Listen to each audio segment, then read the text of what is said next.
ಈಗ ಮತ್ತೊಮ್ಮೆ ಹೆಡ್ಲೈನ್ಸ್.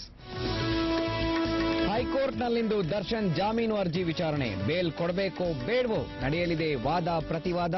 ಸಾರಥಿಗೆ ಸಿಗುತ್ತಾ ಬೇಲ್? 108 ಆಂಬ್ಯುಲೆನ್ಸ್ ಸಿಬ್ಬಂದಿಗೆ ಗೂಳಿಹಟ್ಟಿ ಸಾಥ್. ರಾತ್ರಿ ಇಡೀ ಭಜನೆಯ ಪ್ರತಿಭಟನೆ. ಬೇಡಿಕೆ ಈಡೇರಿಸುವ ತನಕ ಅಹೋರಾತ್ರಿ ಉಪವಾಸ ಸತ್ಯಾಗ್ರಹದ ಎಚ್ಚರಿಕೆ. ದೆಹಲಿ ಅಂಗಳದಲ್ಲಿ ತೆಲಂಗಾಣ ಹೋರಾಟ. ಪ್ರಧಾನಿಯಿಂದಲೂ ಸಕಾರಾತ್ಮಕ ಉತ್ತರವಿಲ್ಲ. ರಾಜ್ಯ ಈ ಭಾಗದ ತನಕ ಹೋರಾಟ ನಿಲ್ಲಿಸಲ್ಲ ಅಂದ್ರು ಕೆಸಿಆರ್. ಸೈಟ್ ಜಾಗದಲ್ಲಿ ಪಾರ್ಕ್, ಪಾರ್ಕ್ ಜಾಗದಲ್ಲಿ ಸೈಟ್. ನಕ್ಷೆನೇ ಉಲ್ಟಾ ಪಲ್ಟಾ. ಬಿಡಿಎಗೂ ಸೈಟ್ ಕೊಂಡವರಿಗೂ ವೈಯಾಲಿಕಾವಲ್ ಸೊಸೈಟಿ ಪಂಗನಾಮ. ಚಾಂಪಿಯನ್ಸ್ ಲೀಗ್ನಲ್ಲಿ ಸಿಕ್ಸರ್ ಬೌಂಡರಿಗಳ ಸುರಿಮಳೆ. ಕೆಎಲ್ ಆರ್ಭಟಕ್ಕೆ ಇಂಗ್ಲಿಷರು ತತ್ತರ.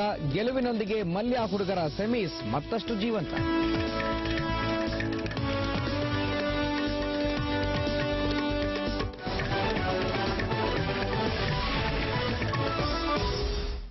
ವೀಕ್ಷಕರೇ, ಸುವರ್ಣ ನ್ಯೂಸ್ನಲ್ಲಿ ಪ್ರಸಾರವಾಗುವಂತಹ ವಿಶೇಷ ವರದಿಗಳು, ವಿಶೇಷ ಕಾರ್ಯಕ್ರಮಗಳ ಬಗ್ಗೆ ನಿಮ್ಮ ಅನಿಸಿಕೆ ಅಭಿಪ್ರಾಯಗಳನ್ನು ನಮ್ಮ ಜೊತೆ ಹಂಚಿಕೊಳ್ಳಿ.